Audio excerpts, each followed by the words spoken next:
Nós estamos dentro desse projeto, Corpo, Alma e Espírito, uma igreja saudável, entendendo o homem integral como um todo. E eu queria compartilhar hoje uma palavra que está no livro de Provérbios, capítulo 4, versículo 23. Semana passada eu fiz um comentário, mas nessa semana em oração, o Senhor trouxe algo no meu coração. Então eu comentei semana passada que ia falar alguma coisa sobre perdão, mas ainda não será a mensagem de hoje, por conta do que eu vou falar. Acredito que a de hoje encaixa melhor dentro dessa série. Há uns irmãos que já estão há um bom tempo comigo, muitos anos atrás, 2014, se eu não estiver enganado, eu trouxe uma mensagem. Naquela época a mensagem trouxe um impacto muito grande, inclusive virou parte do linguajar da nossa igreja. A expressão guarda o coração. Quem lembra dessa mensagem, né? Os irmãos lembram. Eu tenho até um anseio de transformar ela em livro. Mas o Senhor, essa semana me trouxe, eu quero trazer uma abordagem um pouco diferente da que eu trouxe da outra vez. Quem sabe isso complementa muito mais daquilo que falamos. Mas o texto de Provérbios 4, 23, ele é um dos textos bíblicos que eu mais gosto da Bíblia. E ele diz assim: acima de tudo, guarde o seu coração, porque dele depende toda a sua vida. Salomão, o homem mais sábio da terra, ele escreve algo e ele dá uma ênfase, um destaque. Em algumas traduções, sobretudo, nessa tradução, acima de tudo, guarda o teu coração, porque dele depende toda a tua vida, ou procede as fontes da vida. Eu gosto dessa tradução, pois dele depende toda a sua vida. O que é o coração aqui descrito nesse texto? Ele não está falando literalmente do órgão humano,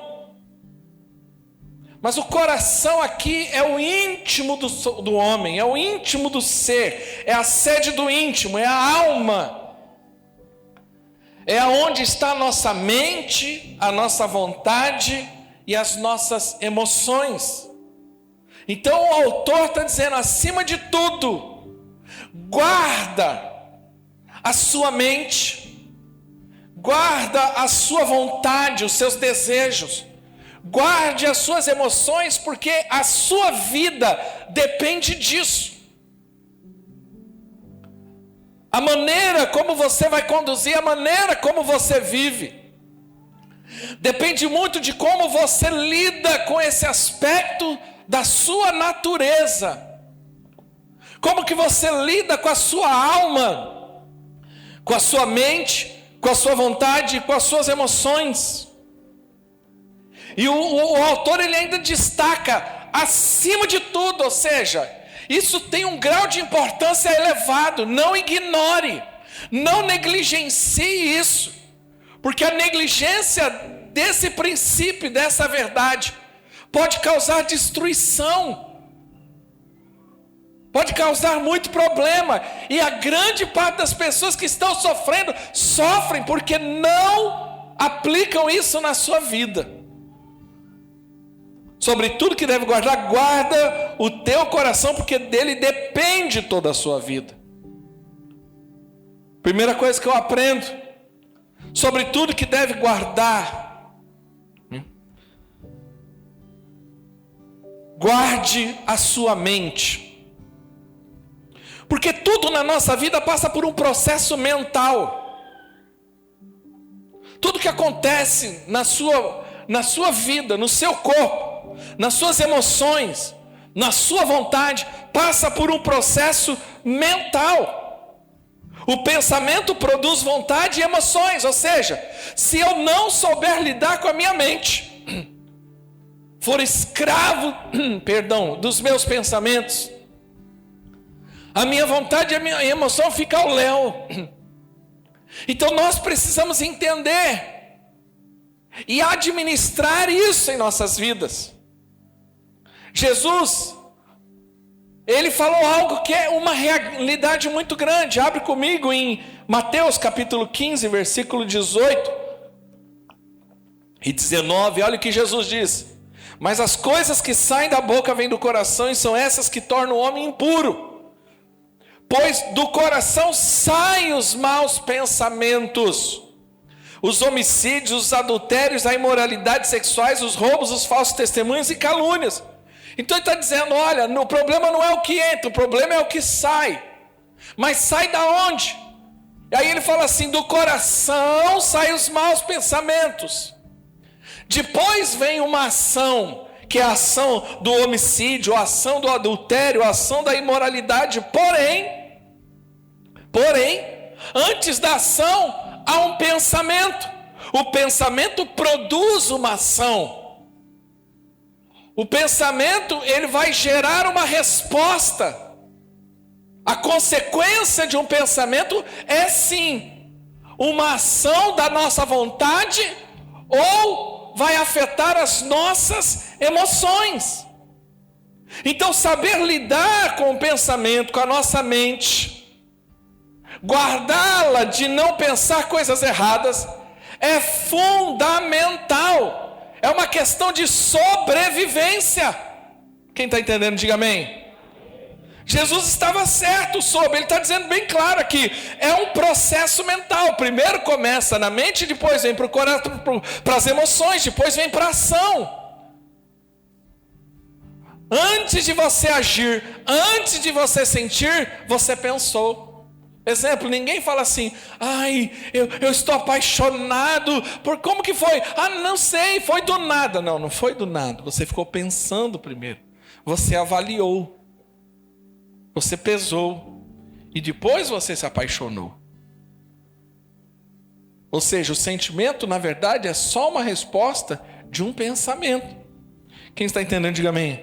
Agora, o único meio de transformação é pela mente renovada. Romanos 12:2 diz claramente, não vos amoldeis a este mundo, mas transformai-vos pela nossa mente, a renovação da mente, para que assim experimentei qual seja a boa, perfeita e agradável a vontade de Deus. Ou seja, o homem só pode mudar por meio de uma mudança de mentalidade. Primeiro começa uma mudança de mentalidade, para que depois uma ação concreta de mudança, ou fruto de uma mudança se manifesta. Mas primeiro tem que mudar a mentalidade.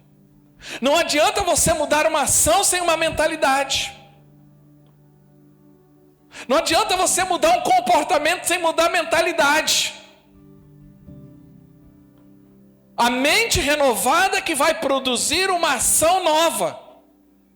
A mente renovada que vai produzir emoções novas. Tudo começa com o processo mental.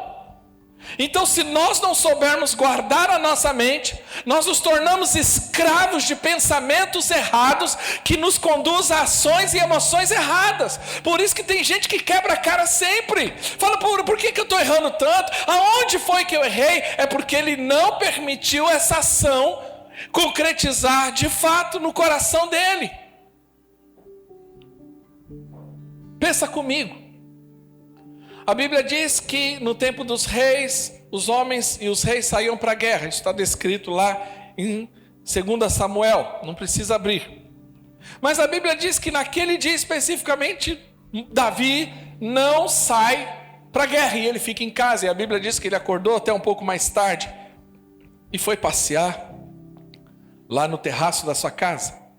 A casa dos reis sempre ficava em um lugar mais alto nesse período, sempre numa colina. E nesse momento em que ele está ali à toa, enquanto o povo está lá guerreando, lutando, matando, se defendendo, ocupado com a guerra, pensando nas estratégias, aonde está Davi? Dormindo até tarde à toa. Provavelmente assistiu uma série da Netflix à noite, fez uma maratona, ficou até o final, porque ele queria saber do final, e quando ele chegou no final ele descobriu que não tinha final, é só na próxima temporada. E aí ele foi dormir mais tarde, acordou mais tarde, estava à toa, e nessa ele vê uma mulher se banhando, que não era sua mulher. E aí, todo mundo já sabe a consequência disso. Cai em adultério, se torna um homicida, e a vida de Davi complica muito, porque um dia ele estava à toa. Nós chamamos isso de mente disponível. Agora, você pode ter a sua mente disponível para Deus ou a sua mente disponível para o diabo. A questão é a seguinte: como você ocupa a sua mente? Minha mãe já dizia quando eu era garoto: mente vazia é a oficina do diabo. Muitas vezes a pessoa peca, mas ela nunca peca, fala, pequei. Não, ela estava com a mente à toa, com a mente disponível. E aí o diabo colocou ali circunstâncias, situações, uma mentalidade que produziu uma vontade, que produziu uma emoção. E quando foi ver, a pessoa já foi de cabeça na lama. Foi o que aconteceu com Davi. Um grande rei, um homem segundo o coração de Deus, um homem que escreveu louvores, que somente no dedilhar dos seus instrumentos musicais expulsava demônio, mas o dia em que ele estava com a mente disponível, ele se tornou um adúltero e homicida. Tudo porque ele não guardou a sua mente. Sabe, todos nós temos um RAM, registro automático de memória. O tempo todo, esse RAM vai funcionando. Só que deixa eu te falar uma coisa: você não deleta pensamentos, você substitui. O RAM vai fazendo isso. Ele vai colocando aquilo que é menos importante para fora e vai colocando aquilo que é mais importante para dentro. Então, a mentalidade, ela só é possível mudar quando você substitui a mentalidade ruim por uma mentalidade boa. Você não consegue deletar. Não vai causar uma amnésia. Porém, você precisa colocar pensamentos e saber colocar coisas boas dentro da sua cabeça. Quem está entendendo, diga amém. Sabe? Porque a grande batalha do homem era a mente. É na mente que se dá a batalha entre a fé e a incredulidade.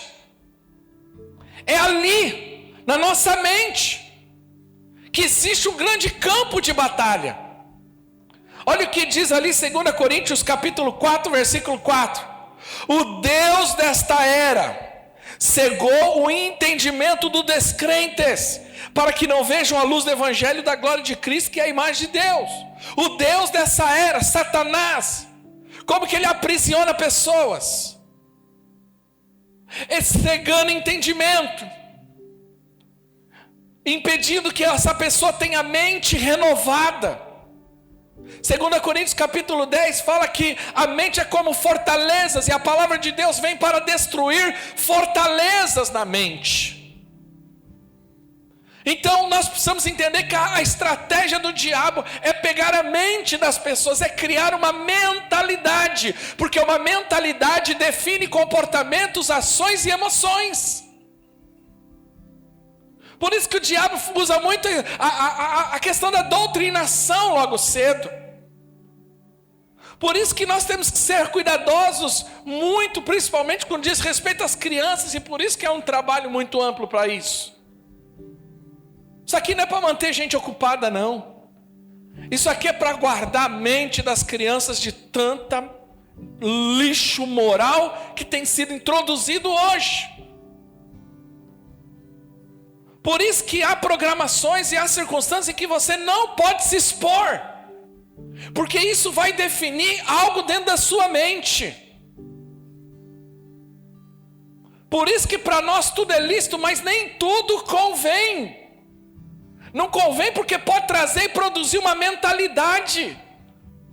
E uma mentalidade para ser mudada só o poder do Espírito Santo. Há pessoas que vivem na miséria. Não é porque não tem dinheiro, é porque tem uma mentalidade errada. Há pessoas que vivem na desgraça, não é porque elas foram destinadas a viver dessa forma, é uma questão de mentalidade. A mentalidade produz uma ação e sentimentos. Então muda a mentalidade, você muda a ação e muda os sentimentos. Por isso que tem pessoas que são prisioneiras de circunstâncias, e aquilo parece ser tão óbvio para nós, mas para ela não é. Por quê? Porque ela não consegue entender, porque Satanás cegou o entendimento dos incrédulos. Por isso que a Bíblia fala sobre a armadura espiritual, e uma das peças da armadura qual é? O capacete da salvação. Você não pode ir para a guerra se a sua cabeça não estiver guardada, porque ela é alvo contra os dardos inflamados do inimigo. Que dardos são esses que a Bíblia relata? Está falando de uma questão espiritual. São dardos, são pensamentos que o inimigo lança na nossa cabeça, que são contrários à vontade de Deus, que é para produzir incredulidade, desânimo, baixa autoestima. E nós temos que ter discernimento para combater isso. Sobre tudo que deve guardar, guarda a sua mente. Agora, como eu guardo a minha mente? Colossenses 3, 1, 2. Colossenses 3, 1, 2. 3, 1 e versículo 1 e 2. Portanto, já que vocês ressuscitaram com Cristo, procure as coisas que são repita comigo, alto, onde Cristo está sentado à direita de Deus. Versículo 2, mantenha o pensamento nas coisas do alto e não nas coisas da terra. Como que eu guardo a minha mente? Com a minha mente voltada para as coisas do céu e não para a terra. A minha mente não fica 24 horas por dia preocupada com coisas aqui, porque essas coisas passam, são passageiras. O que é terreno perece. Eu não estou preocupado com o ouro natural, no qual ele vai enferrujar um dia, mas eu estou preocupado com as coisas celestiais. O meu coração, a minha mente o tempo todo está voltado para as coisas do céu, pensando nas coisas do céu, não nas coisas da terra, no que fizeram, falaram, deixaram de falar, deixaram de fazer, porque isso, porque aquilo. Não, eu descanso no Senhor, porque eu mantenho, e é interessante que fala, mantenha o seu pensamento. Buscai as coisas de cima e não de baixo. Valorize as coisas de cima e não de baixo. Pense nas coisas do céu. Quantas vezes por semana você medita nas coisas do céu? A Bíblia fala em Salmo 1 que é bem-aventurado aquele que medita na palavra dia e noite. O que é meditar? É pensar, é refletir. Eu li algo na palavra, eu tive prazer na palavra, então eu fico pensando naquela verdade para a minha vida. Eu fico pensando nas coisas de Deus. Eu estou trabalhando aqui, eu estou aqui fazendo a minha atividade diária, porém eu estou pensando nas coisas de Deus. Não preocupado, veja que Jesus fala, não andeis ansiosos pelo comer, beber ou vestir. O que ele está dizendo? Coisas comuns, naturais, isso não pode tirar a tua paz. Olha para o céu, busca as coisas do céu, busca em primeiro lugar o reino de Deus e a sua justiça, e todas essas coisas vão ser acrescentadas. Como que eu acabo com a ansiedade do meu coração, pensando nas coisas do céu? Tem gente que fica ansioso, crise de ansiedade, porque está pensando em coisas da terra. Ai, como que eu vou fazer? Eu tenho que pagar a conta. Ai, amanhã é segunda-feira, porque como que vai ser? Está chegando Natal, daqui 2 meses é Natal. Como que eu vou fazer? Ai, eu vou montar árvore, não monto árvore. Vou dar presente, não vou dar presente. Vou fazer amigo secreto. A pessoa fica pensando um monte de coisa. Em vez de meditar nas coisas do céu, naquilo que diz respeito ao Senhor, na palavra dele. A Bíblia diz, bem-aventurado aquele que medita na palavra dia e noite, tem prazer na palavra.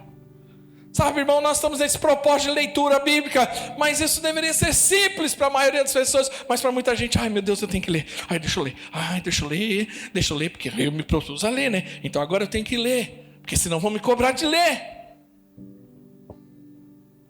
Tem prazer na sua palavra, e a Bíblia diz, esse será como uma árvore plantada junto ao ribeiro de água, no qual a estação própria prosperará, e tudo que fizer prosperará. Tudo que fizer.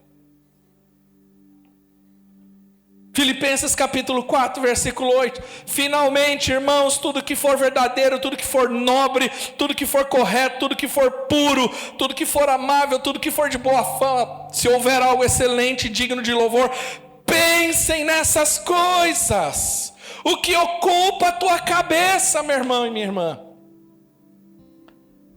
Pense, ele está dizendo, olha, tudo que for nobre, tudo que for honesto, tudo que for puro, amável, verdadeiro, de boa fama, o que você fica pensando?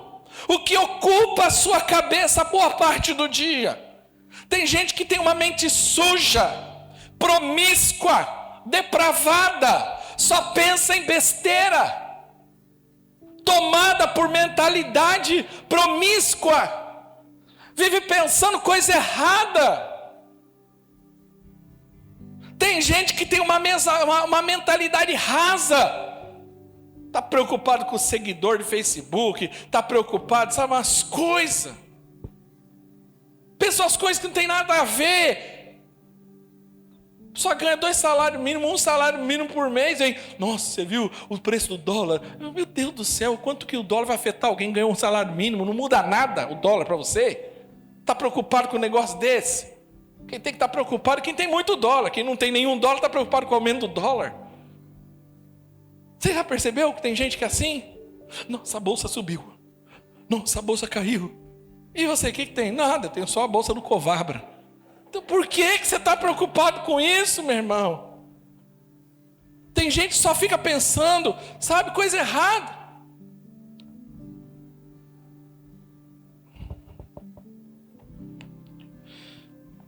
Lembrei de um texto. Provérbios 6. 7 coisas que Deus abomina.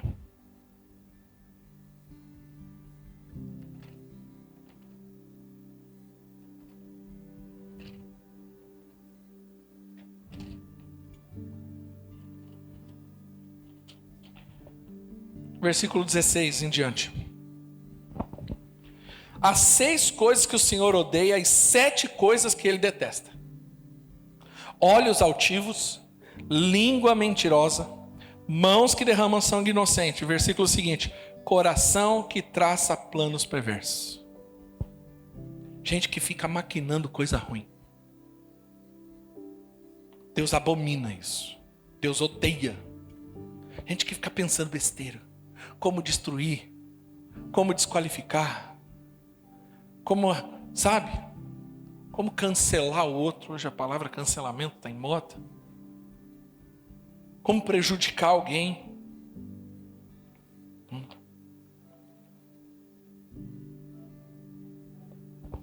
Tem gente que a sua mente é ocupada por pensamentos de incredulidade. Ah, não vai dar certo? Eu não dá certo mesmo, eu sou ruim mesmo. Por que isso? Porque a vida está difícil. Por que isso e aquilo? O texto diz claramente: finalmente, irmãos, tudo que é verdadeiro, tudo que for nobre, tudo que for correto, tudo que for puro, tudo que for amável, tudo que for de boa fama, se houver algo excelente, digno de louvor, nisto pensai. O que ocupa a tua cabeça, meu irmão. Segundo, acima de tudo, guarde a sua vontade ou o seu desejo. A vontade, ela é a faculdade mais poderosa dentro do homem. É ela que define o ir e vir, o fazer e não fazer. É ela que é responsável por grandes conquistas, mas também escreve histórias de grandes fracassos. A vontade na Bíblia é relacionada com a carne, porque fala da natureza carnal do homem, daquilo que não agrada ao Senhor. Sabe, a vontade, ela é tão poderosa, que ela afeta a consciência, os sentimentos, a lógica humana e a inteligência. Escuta o que eu estou te dizendo. A vontade é a faculdade dentro do homem mais poderosa. É instintivo, está lá dentro. E ela é tão poderosa que ela afeta a consciência do homem.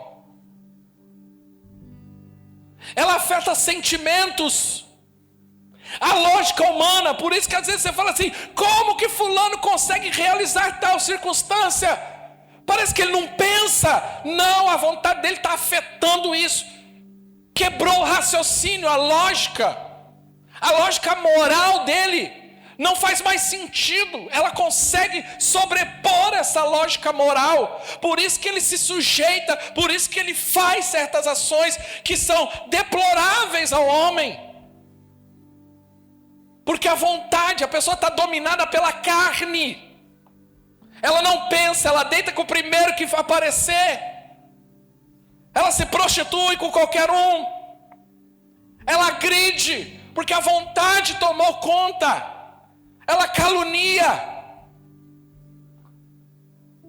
Ela fala coisas que não era para falar, porque a lógica, a razão humana, do bom senso de falar: como que eu vou falar mal de alguém que me guardou, que cuidou de mim, mas está afetada.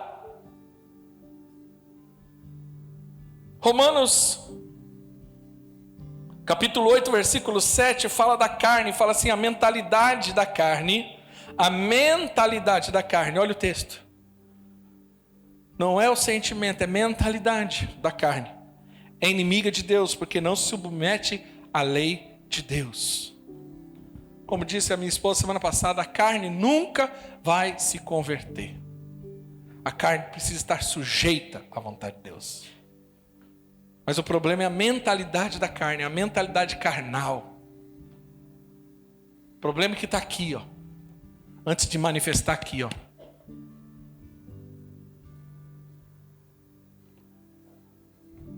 Olha o que diz 2 Pedro 2,19.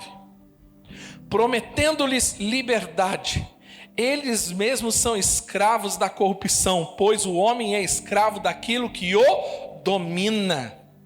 A sua mentalidade pode tornar a pessoa escrava de circunstâncias.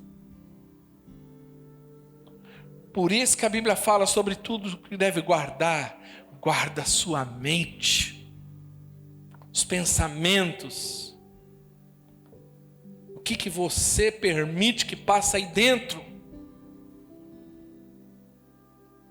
Nós temos que ser cuidadosos com aquilo que desejamos. Há pessoas que são escravos da vontade, do desejo. Você tem que tomar cuidado com aquilo que você deseja. Eu queria falar o que você não pode desejar. Primeiro, não deseja a mulher do outro, ou o homem do outro. Olha o que aconteceu com Davi. Tinha mulheres, tinha esposas, tinha concubinas.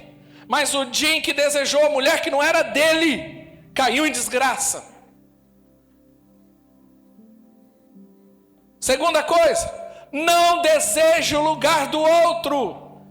Adonias era filho de Davi, mas um dia desejou estar no lugar de Davi, na posição de Davi, porque ele achou que poderia ser rei como Davi era, e morreu por causa disso, porque Deus não o chamou para ser rei, Deus não tinha definido que era para ele ser rei. Nós precisamos entender que há lugares que são para nós, mas há lugares que não são. E eu tenho que não posso desejar o que é do outro, a posição do outro, o título do outro, a autoridade do outro.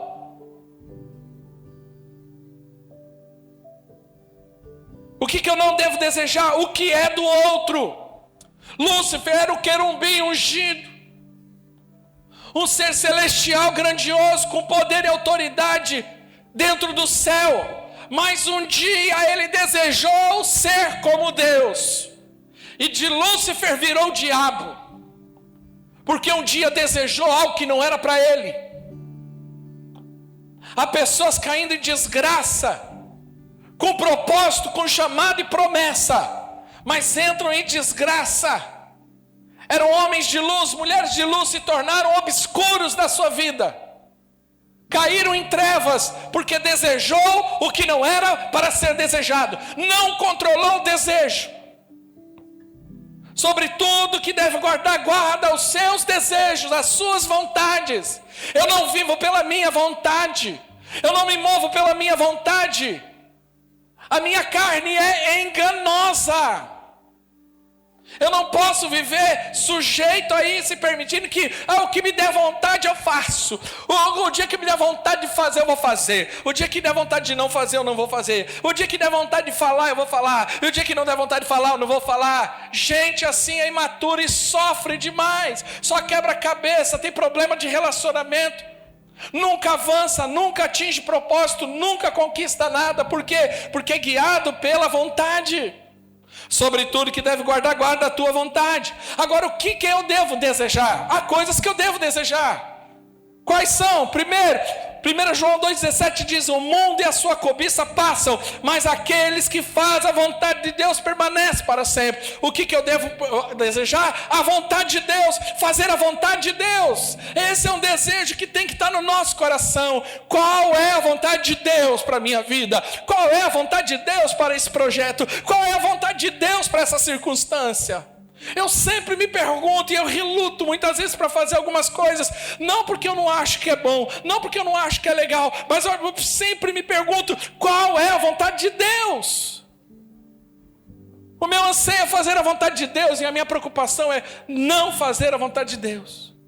Oh, meu Deus, eu não quero tomar decisões que não sejam no Senhor, não quero tomar decisões precipitadas. Não quero sair fazendo e falando algo que não era para fazer. Eu quero entender a vontade do Senhor. Salmo 42:1 diz: como a corça anseia por águas correntes, a minha alma anseia por ti. E o que eu devo desejar? A presença de Deus. Mais importante do que todas as coisas, como uma corça no meio do deserto, com sede anseia por água. O meu coração anseia pelo Senhor, pela presença. Eu não quero apenas fazer coisas para Deus, mas eu quero a própria presença do Senhor. Deus chegou um momento para Moisés e falou: Moisés, está tudo certo, tudo lindo, maravilhoso, vá. Moisés falou: se o Senhor não for comigo, eu não dou mais um passo, porque eu não vou sem a tua presença. Porque mais importante do que terra que mana leite e mel é a glória, a presença do Senhor na minha vida. O que vai me garantir prosperidade, saúde, longanimidade, vida longa é a presença do Senhor. É isso que nós devemos ansiar nas nossas vidas. E terceiro, sobre tudo que deve guarda os seus sentimentos. Qual o sentimento que domina o seu coração? Há pessoas que são dominadas por sentimentos que não são de Deus. Olha o que diz no livro de Colossenses, capítulo 3, versículo 12 em diante. Portanto, como povo escolhido de Deus santo e amado, revistam-se de profunda, algumas traduções está entranhas, essa tradução é melhor, revistam de entranhas de compaixão, bondade, humildade, mansidão e paciência, nas entranhas. Versículo seguinte: suportem-se uns aos outros e perdoem as queixas que tiverem um contra os outros. Perdoem como Jesus, o Senhor, lhes perdoou. E no versículo seguinte: acima de tudo, porém, revistam-se do amor, que é o elo perfeito. Quando ele fala assim, se revista nas suas entranhas do amor, da compaixão, da misericórdia. Ele está falando o seguinte: revestir-se não é algo superficial na pele, mas é algo que está lá dentro, faz parte da minha natureza. Como isso funciona, pastor? A pessoa fala mal de mim, ela me ofende, eu posso ficar nervoso no primeiro momento, eu fico chateado no primeiro momento, mas eu não consigo odiar, eu não consigo ressentir, eu não consigo ficar magoado por muito tempo. Por quê? Porque é da minha natureza perdoar. É da minha natureza. Eu posso ficar chateado no primeiro momento, eu posso ficar, muito bravo naquele primeiro momento, mas é da minha natureza. Eu não consigo ficar muito tempo chateado. Por quê? Porque está lá dentro, faz parte de mim. Mas tem gente que não, tudo é muito superficial. A bondade é superficial, o amor é superficial, a misericórdia é superficial. É só acontecer uma coisinha maior, já não tem mais misericórdia, já não tem mais bondade. É só falar uma coisa que não gostou, é só fazer algo que está fora daquilo que foi programado, já não serve mais, já não presta mais. Não é assim. A Bíblia fala, versículo 13, por favor, ele fala assim, 13, Paulinho. Suportem-se uns aos outros e perdoem as queixas que tiverem um contra os outros. Perdoe como o Senhor lhe perdoa. E o versículo seguinte ele finaliza dizendo, acima de tudo, olha a mesma expressão lá de Provérbios. Dá uma ênfase. Valoriza, não negligencie, isso é importante, porém revistam-se do amor, revestir-se de novo nas entranhas.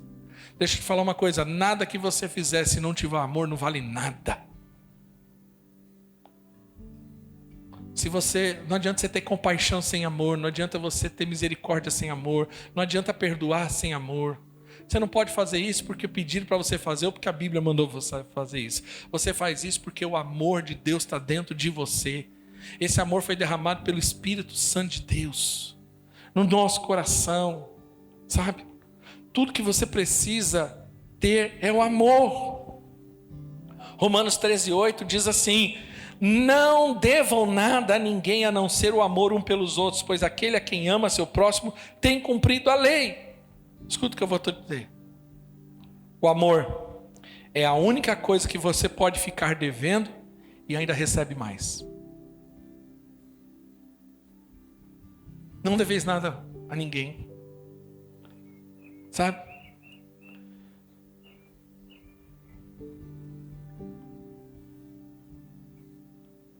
Acho que no versículo 10 desse próprio texto, vai para o versículo 10. O amor não pratica o mal contra o próximo. O amor não faz mal ao próximo. O amor não faz mal ao próximo, imagine a você. O quanto você se beneficiaria se você guardar o seu coração de ressentimentos, de mágoas. Guarde o seu coração, os seus sentimentos, das ofensas. A ofensa é uma prisão espiritual. Pastor, mas você não sabe como foi minha vida. Guarda o teu coração de ficar magoado com os outros. Ah, pastor, mas você não sabe como minha vida, sabe como foi. O texto diz claramente que eu devo perdoar como Cristo me perdoou. Se eu sei que eu fui perdoado, e olha que eu não merecia, porque o outro não pode ser. Mas deixa eu dar algumas dicas rápidas aqui, práticas, em relação a guardar os seus sentimentos. Quando fala de guardar o seu coração, no que diz respeito às suas emoções, eu queria falar algumas coisas aqui que me vêm ao coração.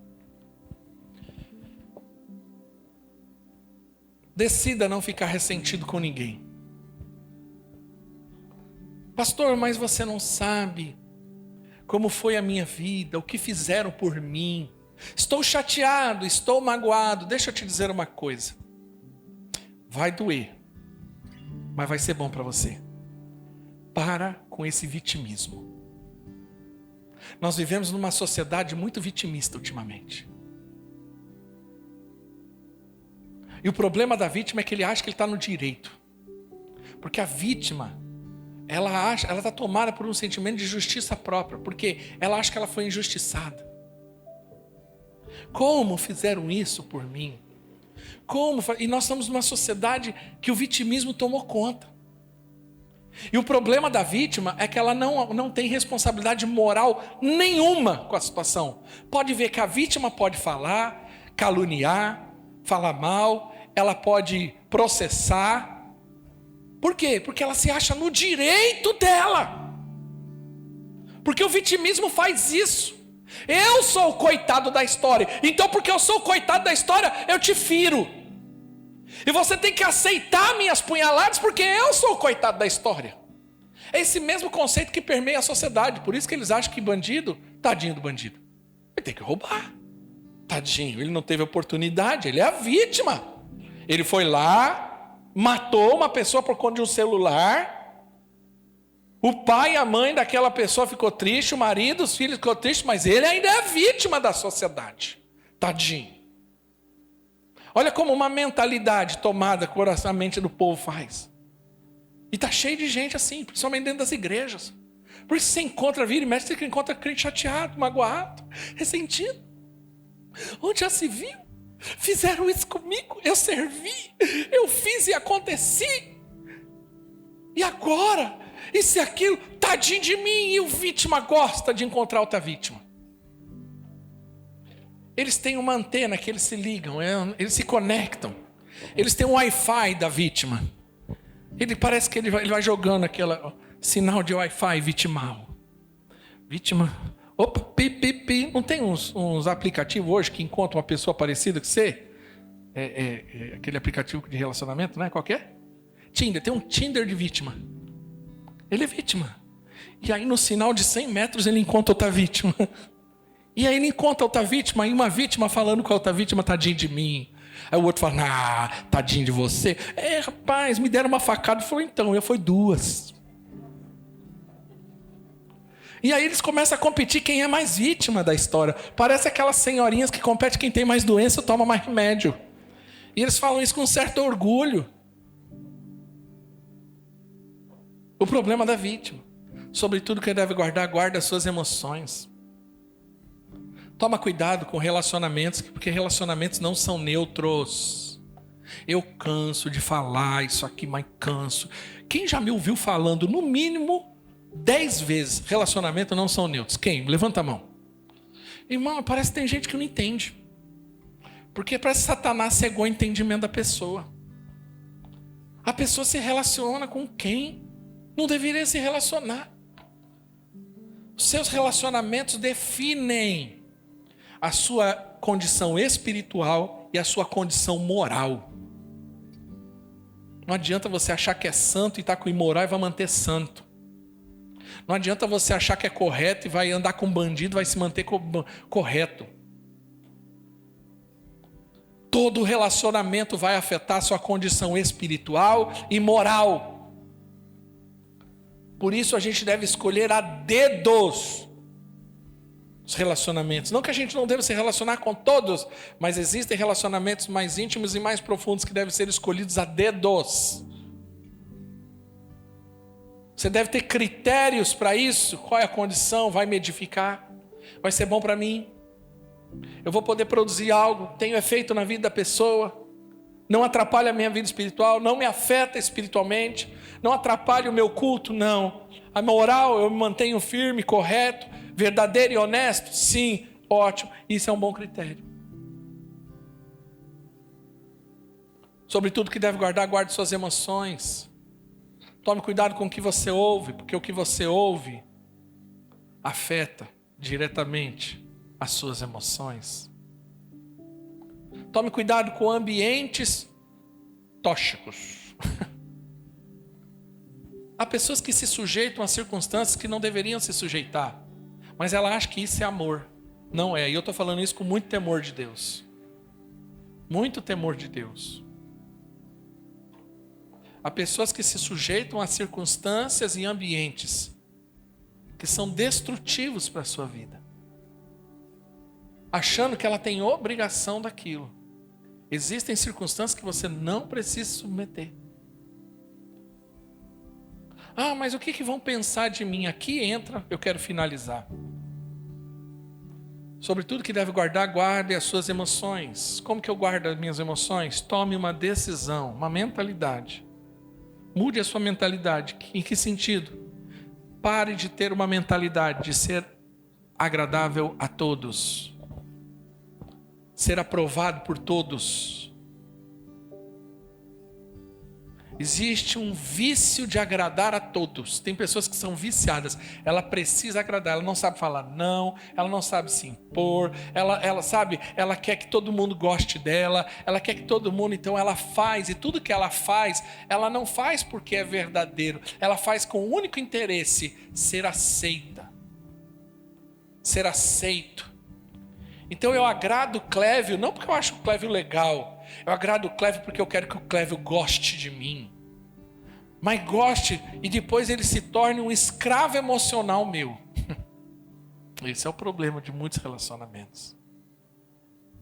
Então eu não lidero para glorificar ao Senhor, porque aquilo mexeu na minha história de uma tal forma que eu quero que outras histórias sejam transformadas. Não, eu faço que primeiro eu quero que Deus me aceite, porque se eu liderar certinho, eu vou ser aceito por Deus. Não. Ou porque as pessoas vão gostar de mim, porque eu lidero uma célula. Não, eu lidero porque eu amo a Deus de uma tal forma, e Deus mudou a minha história de uma tal forma, que eu não consigo ficar quieto, eu preciso que outros saibam disso. Eu quero que outros sejam beneficiados pelo mesmo benefício, eu quero que outros bebam dessa água que eu bebi. E nem que eu tiver que ir goela abaixo, eu vou fazer, mas ela precisa pelo menos sentir um golinho. Aí depois ele decide o que ele quer. Quantos estão entendendo? Diga amém. Fique de pé, por favor.